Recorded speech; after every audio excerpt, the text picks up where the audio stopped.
अस्सलाम वालेकुम साथियों। कुरान के लफ्ज़ी तर्जुमे के पिछले एपिसोड में हमने सूरह इब्राहीम की आयत नंबर 26 तक का लफ्ज़ी तर्जुमा बयान किया था। आज हम इंशाअल्लाह उसके आगे का तर्जुमा बयान करने जा रहे हैं। तो मैं आज के तर्जुमे की लफ्ज़ी तर्जुमे की शुरुआत करता हूँ। आऊज़ु बिल्लाहि मिनश शैतानिर रजीम, बिस्मिल्लाहिर रहमानिर रहीम। अल्लाह मोमिनों को मजबूत बात से मजबूत रखता है और दुनिया की ज़िंदगी में और आखिरत में भी, और अल्लाह ज़ालिमों को भटका देता है और अल्लाह करता है जो वह चाहता है। क्या तुमने उन लोगों को नहीं देखा जिन्होंने अल्लाह की नेमत को नाशुक्री से बदल दिया और अपनी कौम को उतारा तबाही के घर में? वे जहन्नम है, वे उसमें दाखिल होंगे और वे बुरा ठिकाना है। और उन्होंने अल्लाह के लिए शरीक ठहराए ताकि वे उसके रास्ते से गुमराह करें। आप सल्लल्लाहु अलैहि वसल्लम कह दें, फ़ायदा उठा लो, बेशक तुम्हारा लौटना बाज़ गश्त जहन्नम की तरफ है। आप सल्लल्लाहु अलैहि वसल्लम मेरे उन बंदों से कह दें जो ईमान लाए कि वे नमाज कायम करें और उसमें से खर्च करें जो मैंने उन्हें दिया है, छुपाकर और ज़ाहिरी तौर पर, उससे कबल कि वे दिन आ जाए जिसमें ना ख़रीदो फरोख्त होगी और ना दोस्ती।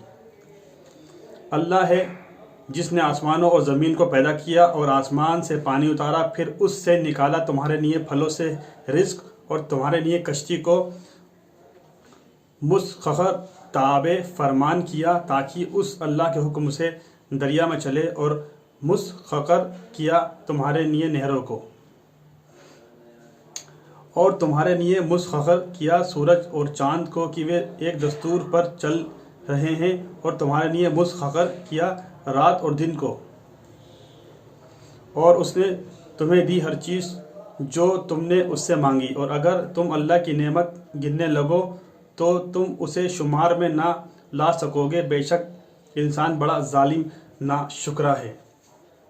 और जब इब्राहीम अलैहिस्सलाम ने कहा, ए हमारे रब, बना दे शहर को अमन की जगह और मुझे और मेरी औलाद को उससे दूर रख कि हम बुतों की परस्तिश करने लगें।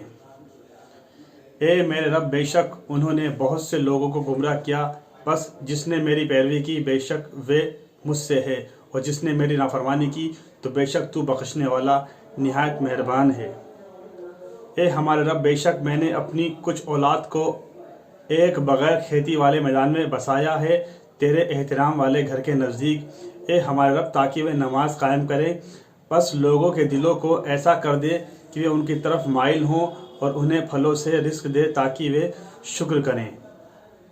ए हमारे रब, बेशक तू जानता है जो हम छुपाते हैं और जो ज़ाहिर करते हैं, और अल्लाह पर कोई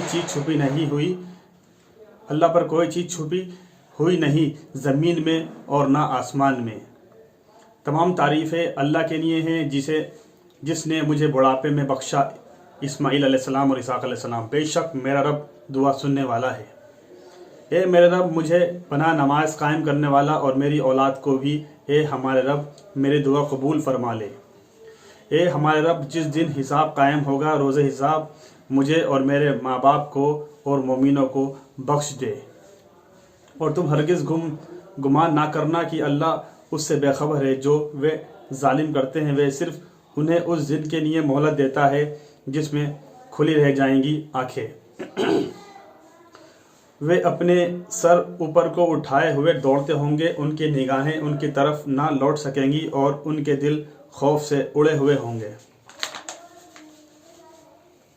और लोगों को उस दिन से डराओ जब उन पर अजाब आएगा तो कहेंगे, जालिम है हमारे रब, हमें एक थोड़ी मुद्दत के लिए मोहलत दे दे कि हम तेरी दावत कबूल कर लें और हम पैरवी करें रसूलों की। क्या तुम उससे कबल कसमें न खाते थे कि तुम्हारे लिए कोई ज़वाल नहीं, और तुम रहे थे उन लोगों के घरों में जिन्होंने अपनी जानों पर जुल्म किया, और तुम पर जाहिर हो गया था कि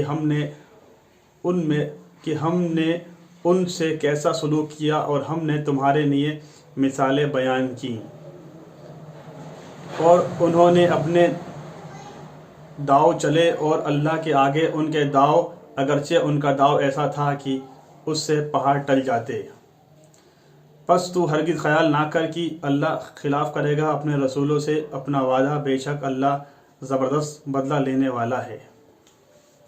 जिस दिन उस ज़मीन से بدل دی جائے گی اور زمین اور بدلے جائیں گے آسمان، اور وہ سب اللہ یکتا سخت قہر والے آگے نکل کھڑے ہوں گے۔ اور تو دیکھے گا مجرم اس دن باہم زنجیروں میں جکڑے ہوں گے،